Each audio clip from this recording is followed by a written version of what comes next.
போராடும், தமிழ்நாடு வெல்லும், ஒன்றிய அரசை கண்டித்து நடைபெறக்கூடிய இந்த மாபெரும் பொதுக்கூட்டத்திற்கு தலைமை பொறுப்பை ஏற்றுள்ள திருவள்ளூர் மத்திய மாவட்ட கழகத்தினுடைய செயலாளர் மாண்புமிகு அமைச்சர் ஆவடி நாசர் அவர்களே, துவக்கத்தில் அனைவரையும் வரவேற்று மகிழ்ந்திருக்கக்கூடிய திருவள்ளூர் மேற்கு மாவட்ட கழகத்தினுடைய செயலாளர் சட்டமன்ற உறுப்பினர் திருத்தணி சந்திரன் அவர்களே, முன்னிலை ஏற்றுள்ள திருவள்ளூர் கிழக்கு மாவட்ட கழகத்தினுடைய பொறுப்பாளர் ரமேஷ் ராஜ் அவர்களே, சட்டமன்ற உறுப்பினர்கள் கிருஷ்ணசாமி அவர்களே, கோவிந்தராஜ் அவர்களே, நிறைவாக நன்றி நல்க இருக்கக்கூடிய திருவள்ளூர் சட்டமன்ற உறுப்பினர் வி.ஜி. ராஜேந்திரன் அவர்களே, வருகை தந்திருக்கக்கூடிய மாவட்ட, மாநில, மாநகர கழகத்துடைய நிர்வாகிகளே, ஒன்றிய நகர பகுதி பேரூர் கிளைக்கழகத்தினுடைய நிர்வாகிகளே, வார்டு கிளைக்கழகத்தினுடைய செயலாளர்களே, தலைமை செயற்குழு பொதுக்குழு உறுப்பினர்களே, கழகத்தின் முன்னோடிகளே, பல்வேறு அணிகளை சார்ந்திருக்கக்கூடிய அமைப்பாளர்களே, துணை அமைப்பாளர்களே, தொகுதி பார்வையாளர்கள், கழகத்தினுடைய பொறுப்பாளர்களே, பெரியோர்களே, தாய்மார்களே, பெருந்திரளாக திரண்டிருக்கக்கூடிய அன்புக்குரிய நண்பர்களே, தோழர்களே, தொலைக்காட்சி ஊடகத்துறை சார்ந்திருக்கக்கூடிய நண்பர்களே, என் உயிரோடு கலந்திருக்கக்கூடிய தலைவர் கலைஞர் அவர்களின் உயிரினும் உயிரான அன்பு உடன்பிறப்புகளே, உங்கள் அனைவருக்கு என்னுடைய அன்பான வணக்கம். இப்படை தோற்கின் எப்படை வெல்லும் என்று ஒன்றிய ஆட்சியாளர்களை நோக்கி கேட்கின்ற வகையில் திரண்டிருக்கக்கூடிய தமிழினமே, இந்த இனத்திற்காக, இனிமே மிகு நம்ம தமிழ் மொழிக்காக, தமிழ்நாட்டின் உரிமைகளுக்காக ஆபத்து வந்தால் வீழ்வது நாமாக இருப்பினும் வாழ்வது தமிழாக இருக்கட்டும் என்று வீர முழக்கமிட்டு எந்த தியாகத்திற்கும் தயாராக இருக்கக்கூடிய திராவிட பட்டாளமே, நம் இனத்தினுடைய நிலத்தின் மொழியின் நலத்தை கெடுக்கின்ற எதிரிகள் எவராக இருப்பினும் துணிவுடன் எதிர்கொள்ளும் திராவிட முன்னேற்ற கழகத்தின் வீர உடன்பிறப்புகளை, திராவிட முன்னேற்ற கழகத்தின் மீது நம்பிக்கை வைத்துக் கொண்டிருக்கக்கூடிய பொதுமக்களை நீங்க எண்ணி பாருங்க. 3 ஆண்டுல நம்ம மாநிலம் எந்த அளவிற்கு முன்னேறி இருக்கு. அதுக்கு முன்னாடி எப்படி இருந்துச்சுன்னு கொஞ்சம் சிந்திச்சு பாருங்க. முந்தைய ஆட்சியாளர்களால் 10 ஆண்டு காலம் பாதிக்கப்பட்ட தமிழ்நாட்டினுடைய வளர்ச்சி வளைந்த முதுகோடு தமிழ்நாட்டின் உரிமைகளை டெல்லியின் காலடியில் அடகு வச்ச ஊர்ந்த அவலம், இதையெல்லாம் கண்டு பொறுக்காத மானமுள்ள தமிழினம் திராவிட முன்னேற்ற கழகத்தின் ஆட்சியை அமைச்சாதான் நாடும் நாட்டு மக்களும் நிம்மதியாக இருக்க முடியும், சுயமரியாதை உணர்வோடு தலைநிமிர்ந்து வாழ முடியும்னு செஞ்சு 2021ஆம் ஆண்டு நடைபெற்ற சட்டமன்ற தேர்தலில் நம்ம கூட்டணிக்கு மாபெரும் வெற்றியை தந்து நம்முடைய திராவிட மாடல் ஆட்சியை உருவாக்குனாங்க. மக்களான நீங்க எங்க மேல வச்ச நம்பிக்கைய நாளும் காப்பாத்தி இந்தியாவே திரும்பி பார்க்கிற திட்டங்களை செயல்படுத்திக்கிட்டு வரோம். கலைஞர் மகளிர் உரிமை திட்டம், விடியல் பயணம், முதலமைச்சரின் காலை உணவு திட்டம், புதுமை பெண் திட்டம், தமிழ் புதல்வன் திட்டம், இல்லம் தேடி கல்வி, மக்களை தேடி மருத்துவம், நான் முதல்வன், இன்னுயிர் காப்போம் நம்மை காக்கும் 48, இதயம் காப்போம் பாதம் பாதுகாப்போம், முதல்வர் மருந்தகம், தோழி விடுதி, கலைஞர் கனவு இல்ல திட்டம், அண்ணல் அம்பேத்கர் தொழில் முன்னோடிகள் திட்டம், ஊட்டச்சத்தை உறுதி செய்ய திட்டம்னு குழந்தைகள், பள்ளி கல்லூரி மாணவர்கள், இளைஞர்கள், மகளிர், உழவர்கள், பாட்டாளிகள், தொழில் முனைவோர், முதியோர், எல்லா தரப்பு மக்களுக்குமான ஆட்சியை நடத்திட்டு வரோம். நம்ம மாநிலத்துடைய வளர்ச்சியை பற்றி உங்க முதலமைச்சரான நான் பெருமையாக சொல்றதை விட ஒன்றிய அரசே சொல்லியிருக்கு. ஒன்றிய அரசு வெளியிடுகிற எல்லா ஆய்வறிக்கைகளிலும் புள்ளி விவரங்களிலும் தமிழ்நாடு தான் முன்னணி மாநிலமாக இருக்கு. அதனாலதான் நம்முடைய திட்டங்களை பிற மாநிலங்களும் தங்களுடைய மாநிலங்களுக்கு எடுத்துட்டு போறாங்க. தமிழ்நாடு வளர்ச்சி பாதைகளை மீண்டும் நடைபோடுது. ஒரு மாநில அரசு சிறப்பா செயல்பட்டு நாட்டுக்கே எடுத்துக்காட்டா இருக்குன்னா அந்த மாநிலத்துக்கு துணை நிற்க வேண்டிய ஒன்றிய அரசோட கடமை. ஆனா ஒன்றிய பாஜக அரசு எப்படிப்பட்ட அரசா இருக்கு? கொள்ளைப்புறம் வழியா தங்களுடைய வலதுசாரி அஜெண்டாவை செயல்படுத்த துணை நின்ன அதிமுக ஆட்சி போயிடுச்சே அப்படிங்கிற கோபத்தோடும் மறுபடியும் தமிழ்நாடு தலைமிருந்து நடைபோடுதே என்ற பொறாமை உணர்வோடும் நம்முடைய செயல் திட்டங்களுக்கு திமுக அரசு தடையா இருக்க, தமிழ்நாட்டுக்கும் தமிழர்களுக்கும் காவல் அரணா இருக்கேன்னு என்ற எரிச்சலோடும் எப்படியெல்லாம் இடைஞ்சல் தர முடியுமோ, எந்த வகையிலெல்லாம் தடை கருக்களை போட முடியுமோ, எதையெல்லாம் செஞ்சு நம்மோட நிம்மதியை கெடுக்க முடியுமோ அதையெல்லாம் முன்வந்து செய்யறாங்க. சிறுமைப்படுத்த நினைக்கிறாங்க. நம்மோட உரிமைகளை பறிக்கிறதையும் தமிழ்நாடு கொச்சைப்படுத்துறதையும் நம்மால் அமைதியா பார்த்துட்டு இருக்க முடியுமா?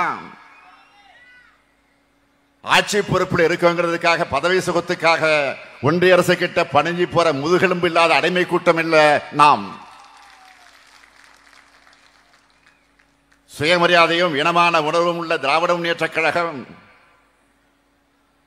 ஒன்றிய அரசோட எதாச்சத்துக்கு எதிராக போராடுகிற திமுகவோட போராட்ட குணத்தை பார்க்க வேண்டிய நிலையை உருவாக்கி இருக்கிறாங்க. இன்னைக்கு தமிழ்நாடு முழுக்க ஒன்றிய பாஜக அரசை கண்டிச்சு தமிழ்நாடு போராடும், தமிழ்நாடு வெல்லுங்கிற கண்டன பொதுக்கூட்டங்களை நாம நடத்திக்கிட்டு இருக்கிறோம். நம்மை பொறுத்த வரைக்கும் ஆளுங்கட்சியாக இருந்தாலும் எதிர்கட்சியாக இருந்தாலும் சட்டமன்றம், நாடாளுமன்றம், மக்கள் மன்றம் என்னைக்கு மக்களுக்கான குரலா ஒழிப்போம். வாதாடியும் போராடியும் நம்முடைய உரிமைகளை நிலைநாட்டுவோம். உறுதியேற்றுக் கொள்ளக்கூடிய கூட்டம் தான் இந்த மாபெரும் கூட்டம். நேற்று திடீரென மழை பெஞ்சிச்சு. இந்த கூட்டம் பாதிக்குமா என்ற ஒரு கவலை எல்லாருக்கும் வந்துச்சு, எனக்கு வந்துச்சு. அன்பகம் கலையிடம் தொலைபேசியில் தொடர்பு கொண்டு கேட்டேன். இல்லை இல்லை, எவ்வளவு மழை பெஞ்சாலும் சிறப்பாக கூட்டம் நடைபெறுவதற்கான ஏற்பாடுகளை நம்ம 3 மாவட்ட செயலாளர்களும், அமைச்சர் நாசர், சந்திரன், ரமேஷ் ராஜ், அதே போல தொகுதியினுடைய எம்எல்ஏ விஜிஆர் எல்லாம் முனைப்பா செஞ்சுக்கிட்டு இருக்கிறாங்க. அவங்களுக்கு துணை நிற்கக்கூடிய அனைத்துக்கும் என்னுடைய வாழ்த்துக்களையும் பாராட்டுக்களையும் இந்த நேரத்தில் நான் தெரிவித்துக் கொள்ள விரும்புகிறேன். இன்றைக்கு மாண்புமிகு பிரதமராக இருக்கக்கூடிய திரு நரேந்திர மோடி அவர்கள் பிரதமர் வேட்பாளராக அறிவிக்கப்பட்ட சமயத்தில் என்ன சொன்னார்? டெல்லியில் இருந்து இந்தியா முழுமைக்கும் திட்டமிடுகிறது என்பது அகற்றப்பட்டு அந்தந்த பகுதியில் இருக்கக்கூடியவர்கள் துணையோடு திட்டமிடுவதுதான் என்னுடைய அணுகுமுறையாக இருக்கும்னு சொன்னார். நான் கேட்கிறேன், மாண்புமிகு பிரதமர் மோடி அவர்களே, ஒரு காலத்தில் குஜராத் மாநிலத்தினுடைய முதலமைச்சராக இருந்த மாண்புமிகு பிரதமர் மோடி அவர்களே, கடந்த 10 ஆண்டு காலத்தில் இங்க சொன்னபடி மாநிலங்கள்கிட்ட நடந்துகிட்டு இருக்கீங்களா? இல்லையே. அதுக்கு மாறா உங்களுடைய செயல்பாடுகளும் உங்கள் அமைச்சரோட அணுகுமுறையும் எப்படி இருக்கு? மாநிலங்களை எப்படி அழிக்கிறது, எப்படி ஒழிக்கிறது, மாநில உரிமைகளை எப்படி பறிக்கிறது, எப்படி சிதைக்கிறதுன்னு சர்வாதிகார எண்ணமா தான் இருக்கு. நான் பிரதமரானா மாநிலங்களுக்கு முக்கியத்துவம் தருவேன்னு சொன்னீங்களே, அப்படி மாநிலங்களுக்கு முக்கியத்துவம் கொடுத்து கூட்டாட்சி ஜனநாயகத்துக்கு மதிப்பளிச்சு நீங்க செயல்படுத்தின செயல்கள் என்ன? அதுதான் என்னுடைய கேள்வி. பிரதமராகும் போது நீங்க சொன்னது மறுபடியும் உங்களுக்கு நான் நினைவுபடுத்த விரும்புகிறேன். மாநில அரசுகள் டெல்லிக்கு காவடி தூக்குகிற நிலைமையை மாற்றி பிரதமர் சொல்லுகிறார், பிரதமராக ஆவதற்கு முன்பு சொல்லுகிறார், மாநில அரசுகள் டெல்லிக்கு காவடி தூக்குகிற நிலைமையை மாற்றி அதிகார பகிர்வுக்கு வழிகாட்டுவதுதான் என்னுடைய அணுகுமுறையாக இருக்கும். மாநில முதலமைச்சரா நான் அடைஞ்ச 12 ஆண்டு கால அனுபவத்தோட தேசிய தலைமையை ஏற்கிறதால மாநிலங்களுடைய பிரச்சனையும் எனக்கு தெரியும். ஒன்றிய அரசோட முக்கியத்துவம் எனக்கு புரியும்னு சொன்னீங்களே, சொன்னபடி நடந்துகிட்டீங்களா? வரி விதிப்பதில் மாநிலங்களுக்கு உரிமை உண்டா? வரி பகிர்லையாவது மாநிலங்களிடம் நியாயமாக நடந்து கொண்டீர்களா? திட்டங்கள் அறிவிக்கிறது, செயல்படுத்துவது, இதுலையாவது மாநிலங்களை பாரபட்சம் இல்லாமல் நடத்துறீங்களா? இல்லையே. கூட்டாட்சி தத்துவத்தை ஆதரிக்கிற நீங்க அப்படின்னு சொன்னீங்களே, அதுக்கு ஒரு சாட்சியத்தையாவது உங்களால் காட்ட முடியுமா? பிரச்சனை வரும்போது மாநில முதலமைச்சர்கள் அழைச்சு என்னைக்காவது நீங்க பேசியிருக்கீங்களா? ஆலோசனை நடத்தி இருக்கீங்களா? எதுவும் இல்லையே. அது மட்டுமல்ல, இன்னும் சொன்னீங்க, ஒன்றியத்தில் ஆட்சிக்கு வந்த பிறகு மாற்று கட்சிகள் ஆட்சி பொறுப்பில் இருக்கிற மாநில அரசுகளை பழி வாங்க மாட்டேன். எந்த வகையிலும் மாநில அரசுகள் பழிவாங்கப்படாதுன்னு உறுதியளிக்கிறேன். என்னதான் அரசியல் வேறுபாடுகள் இருந்தாலும் ஒன்றிய மாநில உறவு சீர்குலைய இடம் தர மாட்டேன்னு பிரதமர் மோடி அவர்கள் சொன்னார்கள். எதிர்கட்சிகள் ஆளக்கூடிய மாநிலங்களை பழிவாங்கிறது மட்டுமே பழி வாங்கக்கூடிய அரசியலை மட்டுமே நடத்திக்கிட்டு இருக்கீங்க என்பதற்கு எத்தனை ஆதாரங்களை இப்ப என்னால சொல்ல முடியும். இப்போ கூட எங்களுடைய தமிழ்நாட்டு ஆசிரியர்கள் மற்றும் மாணவர்களுக்கான 2151 கோடி ரூபாய் நிதியை கொடுக்காம பழிவாங்கல் அரசியலை தான் நடத்திட்டு இருக்கீங்க. மாண்புமிகு பிரதமர் மோடி அவர்களே, இன்னும் இருக்கு. கடந்த 6/12/2012 அன்று குஜராத் மாநிலத்தினுடைய முதலமைச்சராக இருந்தப்போ சொன்னது ஞாபகம் இருக்கா? குஜராத் மக்கள் 60,000 கோடியை டெல்லிக்கு அனுப்புறாங்க. ஆனா அங்கிருந்து திரும்ப வர்றது மிக குறைவு, மிக மிக குறைவு. குஜராத் என்ன பிச்சைக்காரர்கள் மாநிலம்னு கேட்டீங்களா, நினைச்சீங்களா? அப்படி கேட்டார. அதே கேள்வி நான் திருப்பி கேட்கிறேன். தமிழ்நாடு என்ன பிச்சைக்கார மாநிலமா? நாங்க உழைச்சி வரியை செலுத்தின படத்துல எங்களுக்கான நிதியை கொடுக்கிறதுல உங்களுக்கு என்ன பிரச்சனை? 43 லட்சம் பள்ளிக்கூடங்களோட நலனுக்காக நிதியை விடுவிக்காம மிரட்டுறது நியாயமா?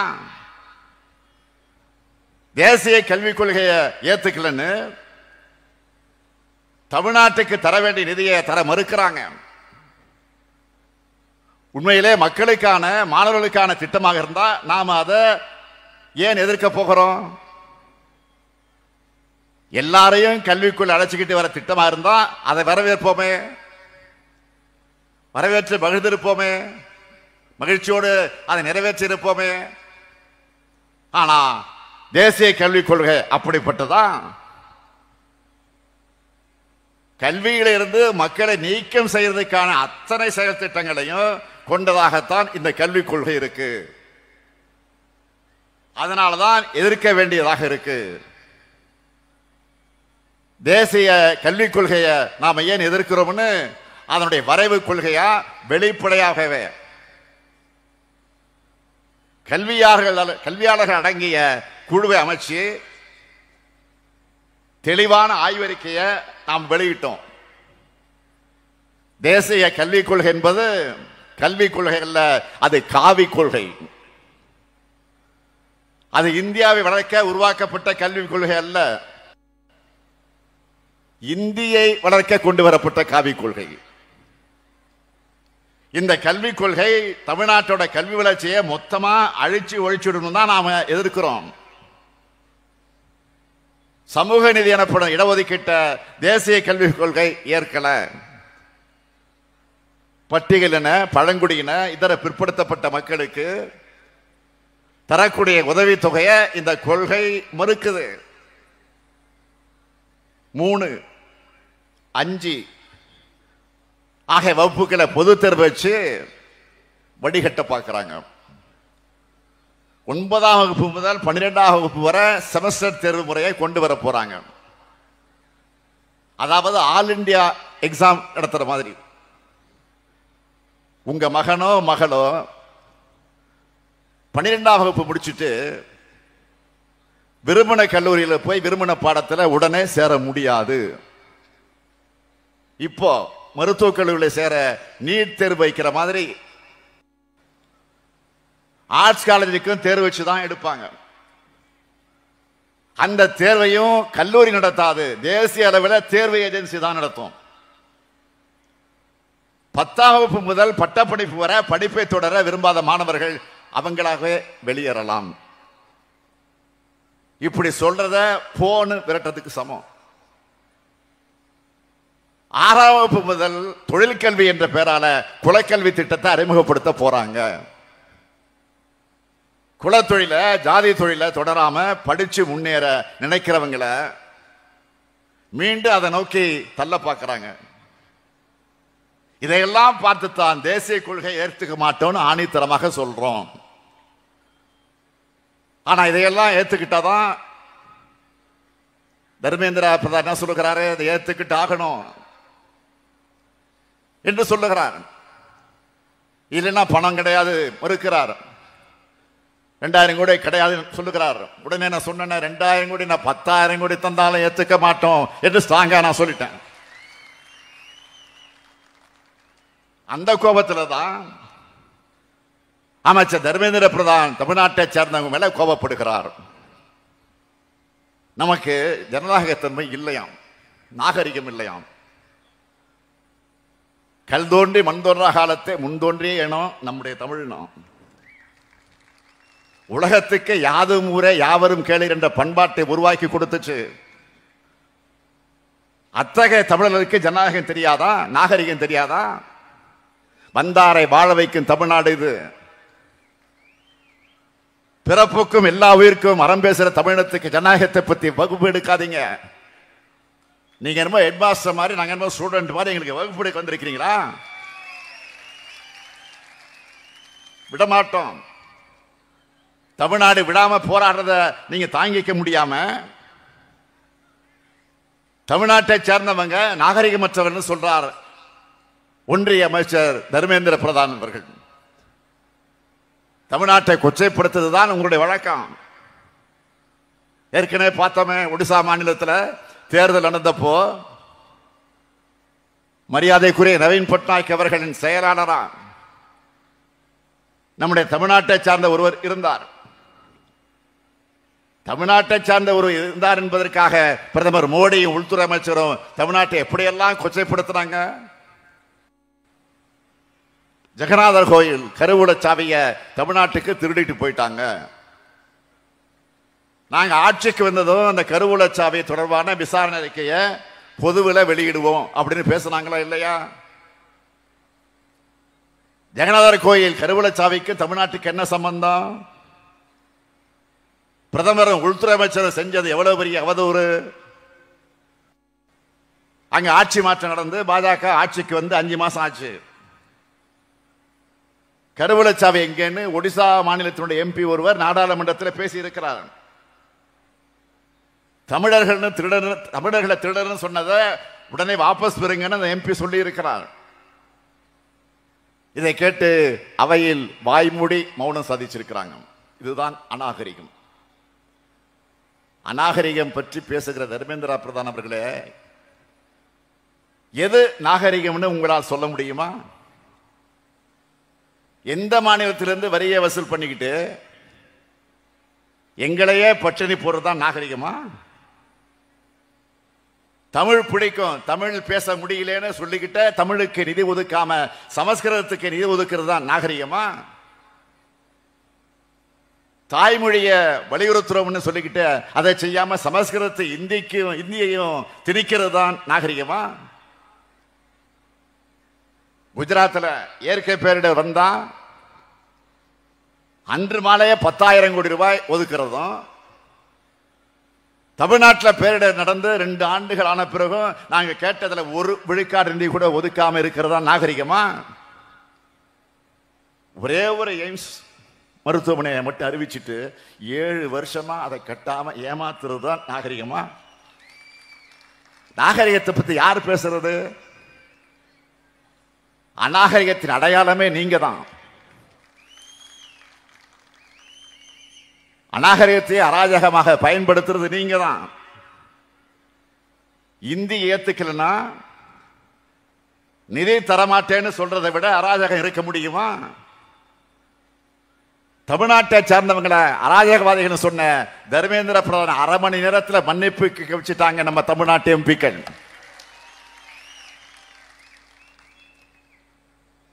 இந்த போர்க்குணத்தை அவங்களா தாங்கிக் கொள்ள முடியல.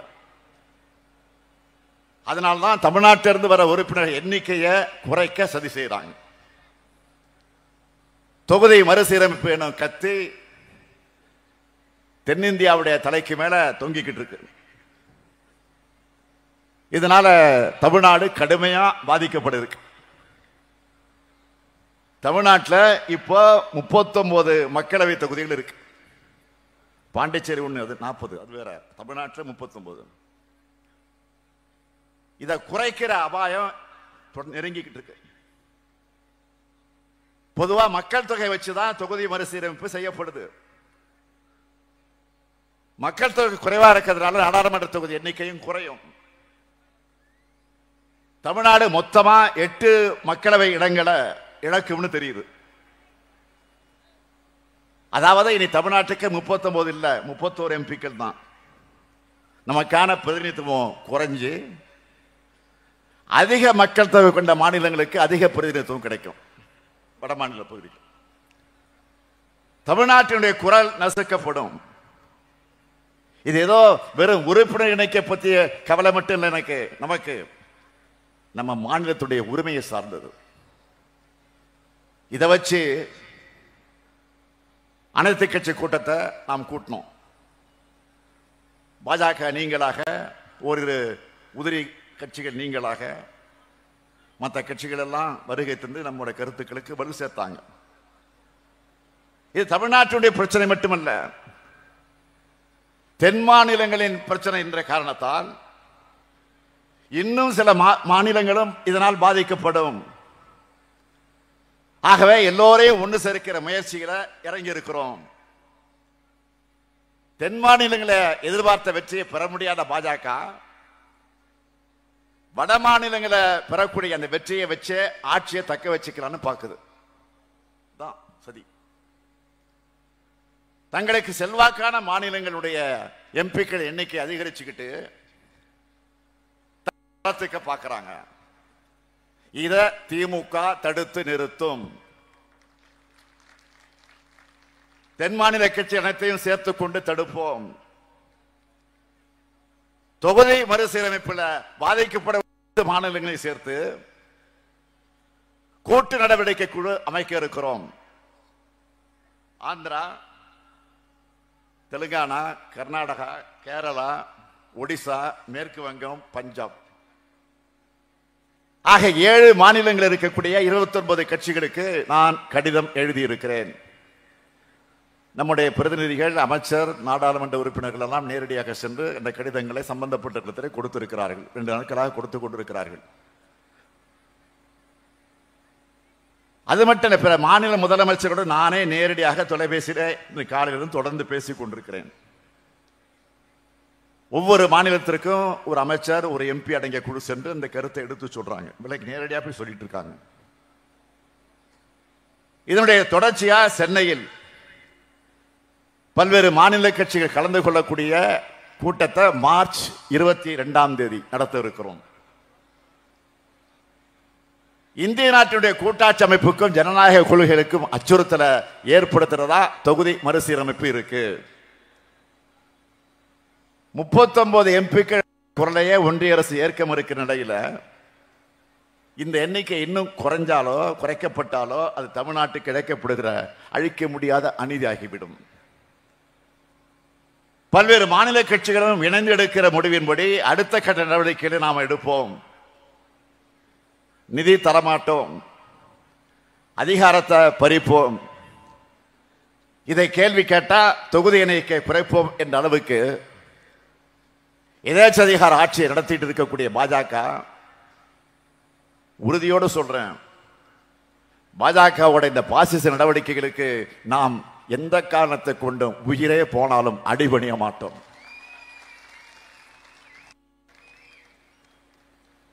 பாஜகவுடைய பாசிச நடவடிக்கைகளுக்கு எதிராக ஒட்டுமொத்தமா இந்தியாவை திரட்டுவோம். பாஜகவின் ஆதிக்கவாதி சாதிய சிந்தனை நம்ம மக்களுடைய சமூக நீதியை மறுக்குது. பாஜகவின் சர்வாதிகார சிந்தனை நம்மளை போன்ற மாநிலங்களோட சுயாட்சி தன்மையை நொறுக்குது.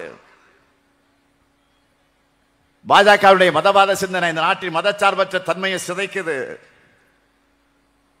பாஜகவுடைய எதேச்ச எண்ணம் கூட்டாட்சி தத்துவத்தை ஒழிக்க பார்க்குது. இத இப்ப தடுக்கலன்னா பிறகு எப்பவுமே தடுக்க முடியாது. சமூக நீதி, மதச்சார்பின்மை, கூட்டாட்சி இந்தியா, மாநில சுயாட்சி கோட்பாடுகளின் கீழ் இந்தியாவை அணி திரட்டுவோம். அப்படி அணி திரட்டினா மட்டும்தான் இந்தியாவை காப்பாற்ற முடியும். அதனால தமிழ்நாடு போராடும், தமிழ்நாடு வெல்லும் என்ற போராட்டமானது இந்தியா முழுமைக்குமான போராட்டமாக மாறப்போகுது. பிரதமர் மோடி அவர்களே, உங்களுக்கு என்னுடைய வேண்டுகோள், இந்தியை வளர்க்கிறதை விட இந்தியா வளர்க்க பாருங்க. எத்தனை ஆயிரம் கோடி செலவழிச்சாலும் சமஸ்கிருதத்தை வளர்க்க முடியாது. மக்களால் பேசப்படாத மொழி, மொழியை வளர்க்க கோடி கோடியாக கொட்டி குவிப்பீங்க.